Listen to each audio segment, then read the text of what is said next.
Welcome back to Body Beyond the Scales, a podcast that gets you stronger and more confident in your body through building better habits. So today I'm going to be talking all about navigating a city break and, basically a bit of a personal episode on how I navigated my city break to Berlin to make sure that I stayed on track with my health goals. I think this is something that we often don't really know how to do because we get trapped in this all or nothing mindset, and we end up thinking this one extreme we eat everything that's in sight, and that means that we're having a good time, and at this other extreme it means that we're completely on track with our diet and yada yada yada, we're only being perfect. So I think a lot of the time we don't know how to navigate these in-betweeny things so that we are quote unquote on track, because we don't see the grey area in the middle. And hopefully if you've listened to any of these episodes before or you've seen any of my content before, you'll know I'm kind of obsessed with that grey area, because that's where consistency lies. I don't think we need to be perfect in order to be healthy people, in order to be functioning human beings. I think we need to be consistent with our behaviors, but I don't think we need to be perfect with them. So I wanted to talk you through how I went about navigating my break to Berlin, and how I'd kind of my top tips and recommendations, I guess, for how you would do it. So the first thing I want to kind of highlight here is that Berlin came for me 2 weeks after I'd just run a half marathon. Now, if you listened to the last episode, you might have noticed I was kind of bunged up on that last episode. So not the week directly after the half marathon, but the following week, I ended up getting a cold, and I was kind of KO'd for a few days. I just could not breathe through my nose. It was just a real nightmare, and everything would not stop running. I had one eye that just wouldn't stop watering. I looked like I was crying in every single conversation that I was in. But anyway, we have digressed. Now I have clear airways. It's great. And they keep blocking up a little bit, but you know what? It's like the remnants of a cold. Anyway, when it comes to when it came to the few weeks, I'd done the half marathon. I'd had a week where I'd kind of been recovering. I'd managed to get out for one run. I think I'd managed a gym session, but it was a chill week. I was just letting my body recover, letting it get the stuff that it needed basically, and having the time to not be absolutely pounding it.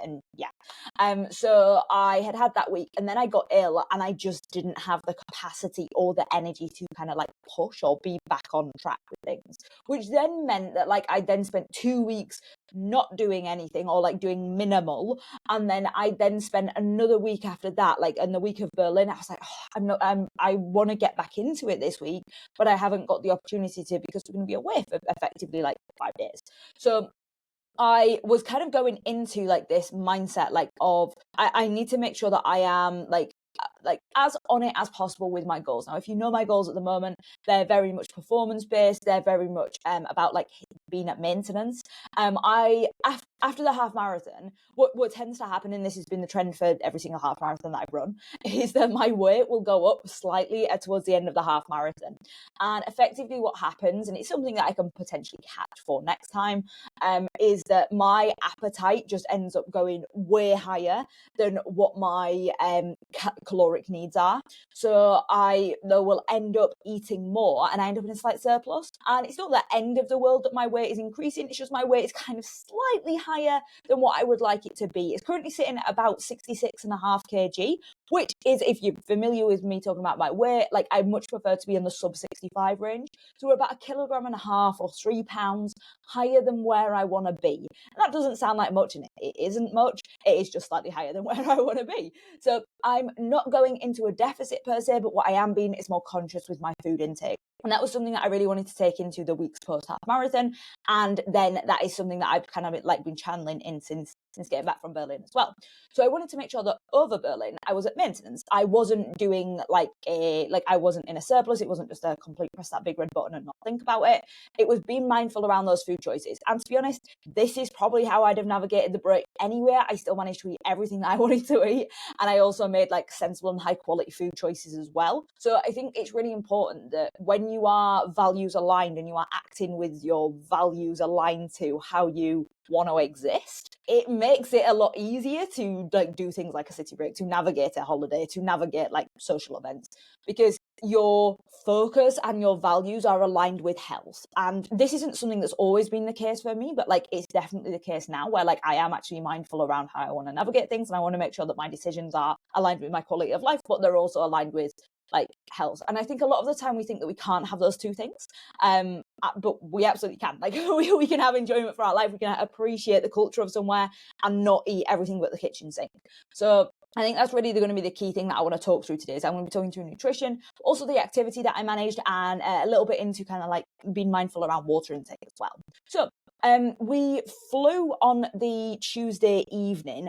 So I knew I had Tuesday morning basically to, one, get some work done, and two, get to the gym. So I really capitalized off of that time because I'd spent all of Monday basically just doing check-ins, which is my typical Monday. And then I was like, direct Tuesday, I'd got my steps in on that day. I was like, Tuesday, right, okay, we're going to get to the gym. So Tuesday morning, I got to the gym. I had a really good gym session. I did bang my head.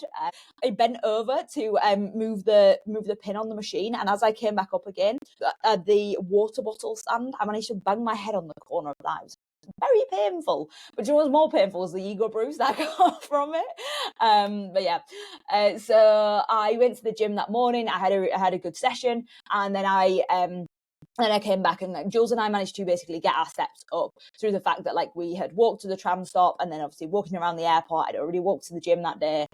So from there, like I'd easily got up to that 11,000 steps. And then when we got to Berlin, we obviously had to do some walking to get to the hotel. So yeah, and that's one thing that I would actually recommend is that like if you can use public transport when you are away, use public transport because it actually encourages you to walk. So it took us probably about 40 minutes to get to the hotel from the airport, which yes, is not as fast as what it would be if you're getting a taxi where you'd be going door to door. Significantly cheaper though, and it just means that you have that flexibility to do like basically travel how you like need to travel and get your steps in. Like you get to where you want to be and you get your steps in. So it's a really good way to kind of like double up on those things. So where you can, especially if you're on a city break, public transport is key. Like you can use that very easily. Most services as well, like pretty much every city that has an airport will have an airport to the city like sort of service. So yeah, like take advantage of those. We took advantage of that on both ends, on the Manchester end and on the Berlin end. So I stayed active throughout that day. Now, one thing that we like really focused on across the 3 days, we had 3 full days there, was making sure that we got in steps. Now I had a little target in my head of 20,000. This was actually my conservative target, and I was surprised we didn't hit past this. I think the highest day we got was maybe 23,000. But yeah, like when we went to Barcelona, we were doing like 30,000 steps a day, and we did like 30,000 steps a day for 3 consecutive days. So I was really quite surprised we'd not hit higher than that, but we spent a lot of time in museums this time. And that was more of a dawdle step where you're on your feet, but not really like getting steps in. So my feet ached as though I'd done 30,000 steps, but we were actually only on 20,000 steps side. But this is really useful to kind of like know and have that higher target. What I often do when like I have like clients who are like going away for a period of time is I will set them a step goal for that holiday. So if they're going to be going on a city break, I set basically 20,000 steps per day, and we'll go upwards of that, unless they are someone who is like literally doing 5,000 steps at the moment. Then it might be like, okay, we're going to aim for like slightly more, but we're not going to aim for 20,000 steps per day. One thing that's really like good about this is that although my feet were aching from like the full day, because I'd basically been stood up for 12 hours, although they were aching from that, what I did find was that like I recovered really quickly. So like as soon as we got back, like on the Saturday morning, which we travelled back on the Saturday morning, my feet were not causing me an issue like at all. And it was the fact that like I didn't feel tired or body worn out from the physical activity. I was tired from the travel and stuff, but like I wasn't tired from the physical activity that I'd done that week. And that is something that I'm so grateful for. When I created the Keeping Up with the Bingo Kardashians reel this week, that was one thing that like I mentioned on it, was that like if I'd have done this 6 years ago when I was at my heaviest, I would have been in a lot more pain, like, and I was walking around and like would have been getting out of breath. Berlin was, one, a flat city, but 2, like it is somewhere that it was relatively easy to walk around and like walk between public transport and stuff. So just being able to walk around and not feel out of breath, and to feel like I am fit enough to handle every single day, and not just be like, Christ, I'm knackered from like just all this walking, is so just, it's just such a life-changing thing. And I think like we don't often highlight the parts of weight loss where you are getting your quality of life back. And I think that's something that's so important to talk about, because we often don't appreciate the changes that we're making. Like we can feel like we're making, like we can see the aesthetic changes, but like it's those micro changes where like I was able to do 20,000 steps for 3 days in a row and it not cause me an issue on day 4. So like that is huge. Like, just as a concept there, like, it's just, yeah, I found that absolutely fantastic. So yeah, my goal for the Wednesday to Friday, which was our 3 full tourist days, was to hit 20,000 steps per day. I did make Jules walk back somewhere, and she was very unimpressed about it, just so that we could hit that 20,000 steps, walk back to the hotel on that evening. But it just meant that, one, I would be getting, my expenditure was basically going to be higher, which is really useful for balancing out calories. Now, I don't believe in any capacity that you earn food, and I think that's a really healthy mindset to that's a really unhealthy mindset to be in, the idea that you earn food. However, it's important to recognize that the more that you expend, the more calories it is till you hit maintenance. Like, we have to apply logic to these things. Like, not everything needs to be emotional. So we need to recognize that, like, if we do more exercise in terms of like our activity levels, the more calories that we have to hit maintenance. And that's effectively what I was aiming for here. Was I knew that my food intake was higher. I estimated that I was eating probably about 3,000 calories per day. So I knew that I needed to up my energy and energy output, and that would help with my overall expenditure and my overall calorie balance. So yeah, that was a key thing there. Now, whether I was at maintenance or not, I reckon I was round about there. My weight pre us going away, my weight post us going away was pretty similar. As I said, like, as of this morning, I was 66.5 kg, which was basically where I was at just pre us leaving for Berlin. So I'm super happy with where that is. And yeah, like, that is basically the same weight that is as expected. So yeah, I'm happy with that one. The other thing that we did then whilst we were away is in terms of food, I stuck to a structure. So you might have heard me talk about 3 meals and 1 snack before. I used this structure whilst we were away, and let me tell you, when you are out and about and walking around, it is so easy to do. I find that, like, you're not necessarily like tempted by food as much because you're busy, like you are busy and distracted, and it really makes you question. And bearing in mind, I might have been eating slightly more at meal times as well, so yeah, like, take that into account. But I think being distracted and being busy is really useful because it gets you in check with your hunger levels. And both Jules and I were are both quite good at managing our hunger levels and knowing where we're at, in terms of like, I need some more energy in my body now. But like, we both found that I think eating big meals throughout the day worked really well.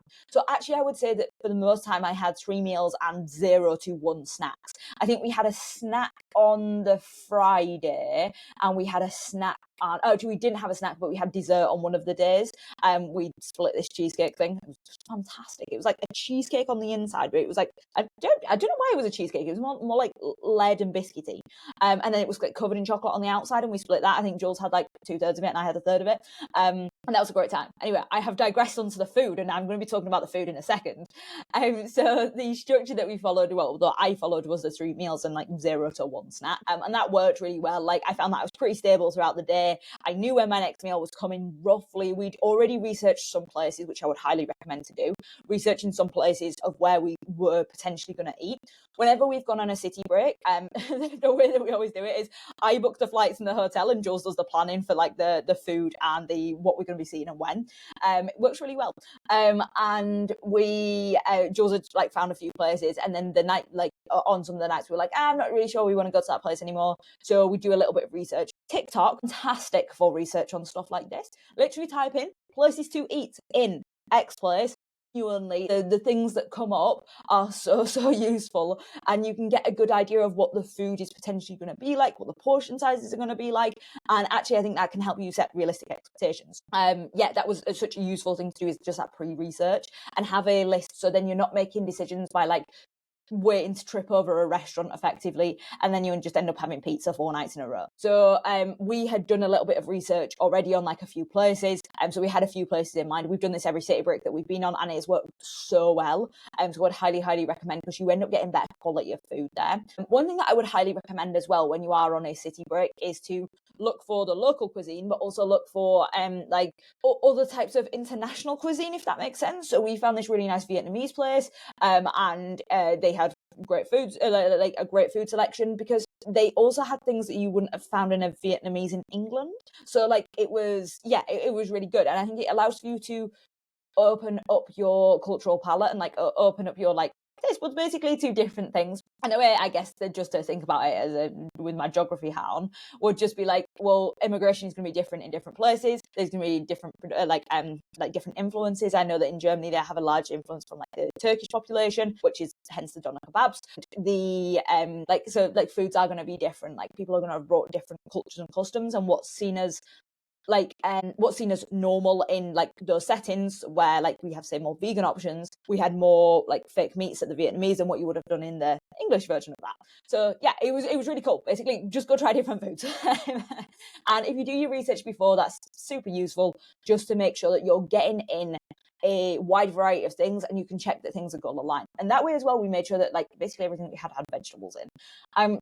We stuck to the 3 meals and like a snack, other than, as I said, that one day where we had dessert where that kind of formed the snack. And yeah, I don't think there was actually any days where we really snacked mid-afternoon. But it's really worth kind of just thinking, how are you going to plan that out and making sure that if your meals have a source of protein and a fibre, you probably won't be hungry at any other time. So let's talk a little bit about meals and kind of what we ate and the way that I kind of like built that out and how you can use that too. So when it came to breakfast, we were having the hotel breakfast buffet. Now, breakfast buffets are the easiest and the hardest thing to navigate on a holiday, I find. Like it's sometimes so easy just to end up overeating at these things because the food's in front of you, it's flowing pretty readily, and yeah, like it doesn't feel necessarily like you feel like you want to have a little bit of everything. Now, the one thing that I always tell myself is that food will be there tomorrow, because at these breakfast buffets, it's so rare that on any of the days that food isn't made, there will be maybe 1 to 2 things that don't appear the next day. But usually they have got some selection of eggs, some selection of sausages, some selection of bacon, some selection of vegetables, some selection of fruit, some croissants. Like all of those things tend to be like tend to be there. So it's really worth just recognizing that you're gonna have like the same thing every single day. So the way that I then do that is I kind of go do a little bit of a walk around and see what's there, see what's in front of us, and go, right, okay, what am I gonna have today? And I'll be like, if I want that, I can have that tomorrow, but I'm gonna have this today. So each morning, the first thing that I put on my plate was protein. And I use a build your plate method, which is 25% protein, 50% fruit, veg, or salad, and 25% carbs. So I chose my source of protein, which was eggs. That was a super easy one. They had some scrambled eggs that were delicious. Well, the first 2 days they were delicious, and the second 2 days they were too salty, but never mind. I still had the eggs every day.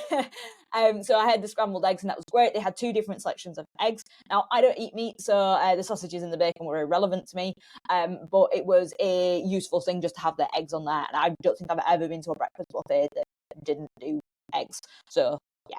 And then the next thing that I would put on my plate the thing that I looked at next was what carbohydrates are there.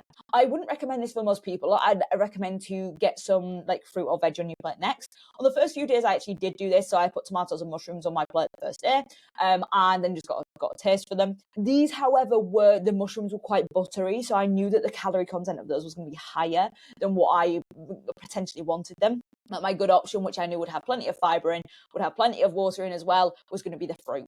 So as well, at this buffet, they only had small plates. It was very, very unhandy. So I knew that I'd be needing a second plate to get the things. So how I did it was effectively 2 courses or 2 trips up to the buffet. However, I knew on trip 1 I was effectively having my breakfast main course, and on trip 2 it was effectively going to be breakfast fruit. So that was really useful for me. I wouldn't typically recommend doing 2 trips up, but that's if you get a decent sized plate. But apparently they did not do decent sized plates at this buffet. So on my very small plate, I got my eggs, and I got in a good portion of those to make sure that I had plenty of protein in there. And then the second thing that I did was have 1 to 2 slices of sourdough. The first day I think I stuck to 1, but I ended up quite hungry quite quickly that day. And I was like, I think that because we're doing so many steps and we're so active, it makes sense to just get a little bit more carbohydrate in there as well. And let me tell you, the sourdough was immaculate. So I had 1 to 2 slices of it. If Jules cut the slices, they were far too thin, so I had to cut the slices. But we had a good time there. And then that was the carbohydrates, and then I had some fruit on top of that. We're still not talking about crazy amounts. It wasn't like I was having like a 10-course carbohydrate meal with croissants and everything else, but like it just balanced out over the like like over the few days that we were there, that like most days I would have like 1 to 2 slices of sourdough depending on how hungry I was at breakfast. And then the plate of fruit was worked really, really well. They had plenty of melon, they had pineapple, they had grapes. So just getting that in just means that you've also bagged a few plants in for the day. I'd actually say we probably ate at least our 5 a day every single day at breakfast. And that was really useful. Just to have that, basically just to have the different like fruits there. So if you can at breakfast time, take advantage of that. Take advantage of the fruit that's available, especially if you're not sure if you're going to get any more later on in the day. And then we got to lunchtime and dinner times, and these were varied. As I mentioned, we'd already researched a lot of the restaurants that we were going to be going to. I think there were maybe 2 days where we went to things that we hadn't already seen on TikTok. The rest of them we just went to places that we'd already seen. So we one, made sure that we were getting in a source of protein at every meal, and 2, had a source of fibre. As I mentioned, we had this Vietnamese dish, and it was basically like all green beans plus some seitan, which is a meat, like it's not meat substitute, it's made from like vital wheat gluten. And you, it's a good time, not great for celiacs, but very high protein. And yeah, if you've never tried it, I would recommend giving it a try. We also had plenty of tofu whilst we were away, which is great to see in restaurants. And again, I would commend Berlin for its vegan and vegetarian protein options. And then we also made sure that we tried any of like the local cuisine as well that was available. So we had German vegan doner kebabs, which were great, and we also tried the currywurst, which are all had sources of protein in them. The kebab was basically a full meal with the bready outside, and then the protein in there, and then plenty of salad. So that worked really, really well as kind of getting everything in there. We got the full bilge plate in a sandwich basically. And that meant that we could try the local cuisine, but also it was balanced out with like our goals or my goals. Like having that idea of pre-planning where we were going just meant that we knew everything that we'd be getting would have a source of protein and fibre in it. So the other thing that I will say is we did have one meal where we didn't follow this structure, and that was on the last full day. We'd gone for a walk, and we'd basically what happened was we had booked in to go see the Reichstag. Reichstag, is that how you say it? Don't know. Maybe correct me in the comments if you're German or you speak German. But we'd gone to the Parliament building, and we booked in for the 8:15 tour because that was the only time that we could get in. And we had gone we'd gone there super early, so we had a really early breakfast, and then from there we'd headed straight off. So we'd had breakfast at about 6:30, and then by the time it got to 10, we'd already done 10,000 steps, and we were both starving. And we'd come across this cafe. Well, we knew this cafe was close that Julia had already seen on TikTok, so we went there, and it was like brunchy vibes. Now because we'd had breakfast not a crazy amount of time ago, and it was currently about 10:30, we opted to effectively have brunch. Now Jules had Turkish eggs, but I didn't really fancy Turkish eggs. I was like, I'm kind of more in the mood for something sweet, and this is rare that when we go out for brunch I'll get something sweet. I have a huge sweet tooth, but I tend to leave it for desserts rather than having it as like my main course, because I usually end it with like blood sugar goes high, blood sugar goes low, and then Holly ends up grumpy. So I was like, actually today I'm just going to do something a little bit different, and this is where I had pancakes. This is where it's about kind of finding balance between having your goals and also experiencing life. I think it's so important that we experience life, because it's so easy for us to go, oh well, I'm going to say no, I'm going to say no, I'm going to say no, I'm going to say no, and actually sometimes we just need to say yes. So I think it's really worth just going, okay, well, I'm probably never going to be in Berlin again. Maybe I'll be in Berlin one more time in my life. I'm probably never going to be here, and I probably won't have these pancakes. So it was worth in that time to go, like, everything else this week has been relatively balanced. I've ended up with plenty of fruit, veg and salad in. I've ended up with plenty of protein in. It's one meal not having any protein in. It'll be fine. Let me tell you, best pancakes of my life. They had basically, they were like really thick and super fluffy pancakes, and they were like covered in white chocolate. They'd got maple syrup on them, like between the layers, and then they also had like some raspberries on top and some bananas on the side. Immaculate, chef's kiss, genuinely the best thing I think I might have ever eaten. When people are like, what's the best thing that you've ever eaten? I think it might have been those pancakes. So yeah.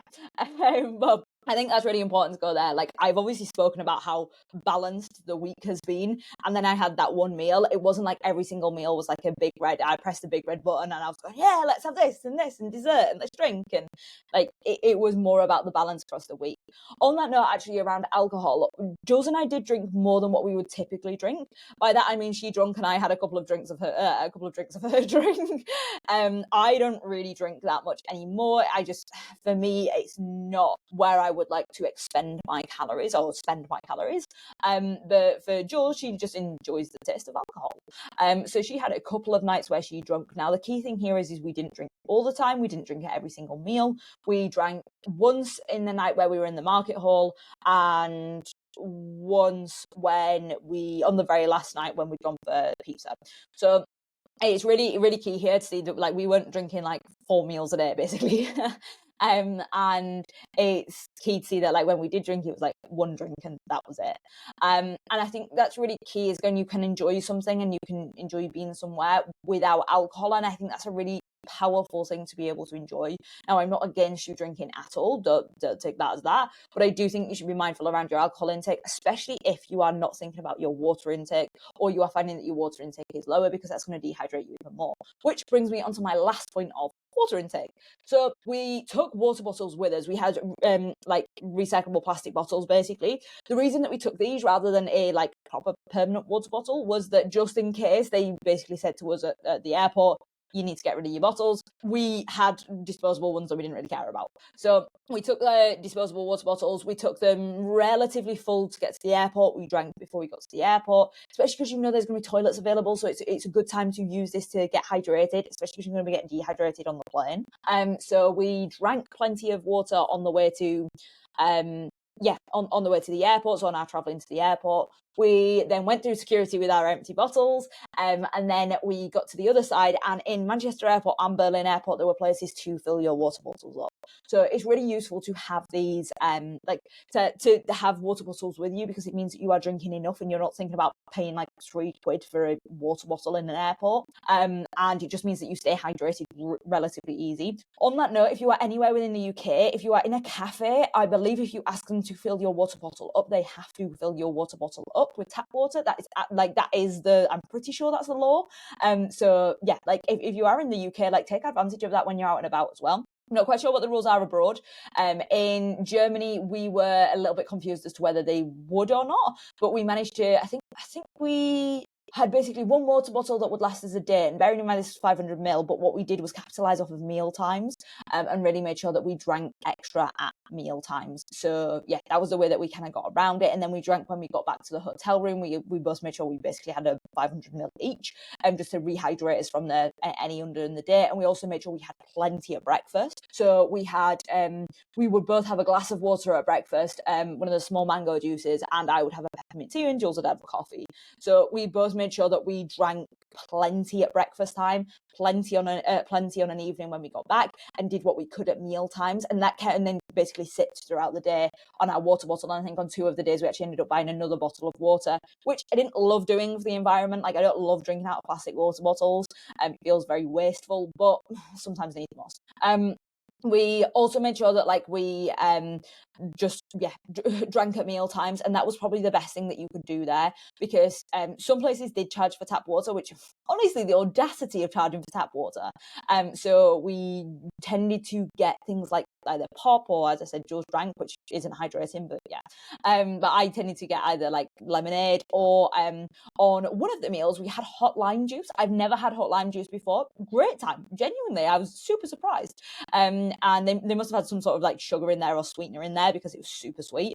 And then the lime started to kind of like really basically lime up the water as time went on, and that got a bit too tart for me at that point. But otherwise, lime juice, great time. Would highly recommend hot lime juice. We had that in the Vietnamese place as part of their lunch deal. But yeah, I think it's so worth just having a water bottle with you, so that you've got the option to drink and the option to refill if possible. So yeah, that is how I would navigate Berlin. I was not expecting this to be a half an hour episode, but hopefully you have enjoyed it. Or that's how I did navigate Berlin, rather than not how I would.